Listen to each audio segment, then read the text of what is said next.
Good morning. I was just reminiscing about a particular day from my teenage years. It was specifically July 17th, 1987. I was 16 years old that summer. I was working at my first job.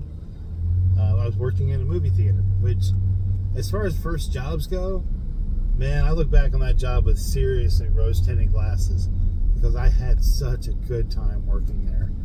Maybe there were some things that happened that weren't that great. Maybe I got yelled at a couple of times, but I really just have blocked that out in my memory because 16 years old, free movies, free popcorn, free soda, you name it. It was so cool. And even when I started dating, I could go to the movies for free. I was a cheap date. But anyway, July 17th. I didn't know this date off the top of my head. I had to look it up. But it was a day that the theater got two movies released at the same time. Two big movies. And I'll start to tell you the first movie was Jaws the Revenge. Now, I know Jaws 4 is pretty bad. It's it was the one that had the tagline that said, "This time it's personal." And that was just funny enough to make people want to go see it, at least opening weekend. It was not a big hit or anything like that. And it wasn't very good, but I was excited to see it nonetheless. It was the new big movie. One of the two new big movies coming out that weekend. Now, on the way to the theater to go see it, I went to a Bojangles. Hey, Charlotte, North Carolina, represent.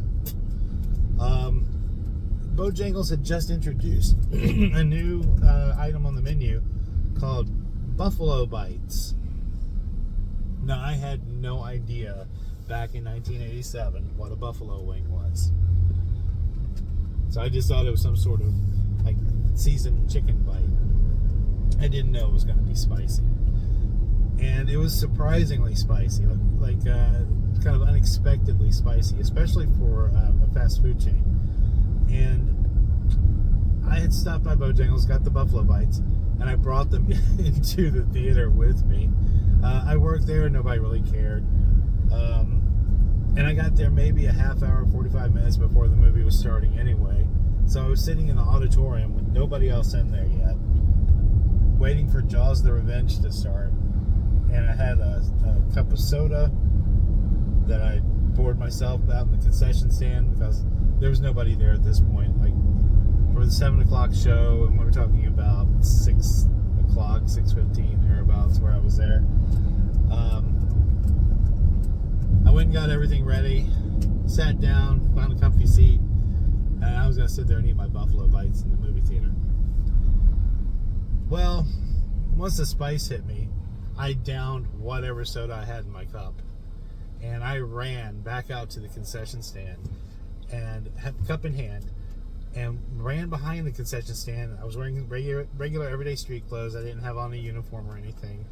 And there were people there already coming in to see the movies, and it was very unprofessional of me, but I'm like dying at this point. And I started like filling it up with soda again and just drinking it until I cooled off. So that was my first introduction to buffalo wings or anything like a buffalo wing, which became something very popular very quickly after that. And I am still fond of them to this day. But that said, I wasn't expecting the heat that time. But anyway, I watched the movie, and true to form, it did stink. I didn't understand why the shark roared. I didn't know how exactly they got it to blow up the way they did. Jump out of the water as far as it is. All the above. Everything you've ever heard about the movie is true. It's just that kind of dumb. It's watchable. Even to this day, it's watchable. But not a lot of it makes sense as far as the whole story arc throughout the movies goes. But all of that was going to be redeemed with the second movie. The same weekend that Jaws the Revenge was released, another movie came out. A little bit less fanfare. And it sounded really stupid. But it turned out to be really good. And that was Robocop. The original Robocop with Peter Weller. Oh my god. I was not expecting that to be as good as it was. I mean, we had the standees in the theater for a few weeks before the movie came out, and it just looked silly. Part man, part machine, all cop. That's some stuff that you would see on a sitcom or an animated sitcom like Family Guy or Simpsons would make fun of something like that. They probably have. But here I was watching and loving the movie. So that was a great weekend. You know, it was just a couple of weeks before we got The Lost Boys and The Living Daylights. That came out at the end of that July. And it was about a month after Predator had come out. And we still had Predator showing because it was very popular when it was in its first run. But, yeah, looking back, I really enjoyed working at a movie theater in my teenage years. It's something I look back on so fondly, despite the fact that I think I was paid about $2.50 an hour to work there. It didn't matter. It didn't matter. It was $2.50 an hour. And we were talking like 4-hour shifts, 5 hours, or something like that. But free movies, free popcorn, free soda. I don't know what it's like anymore.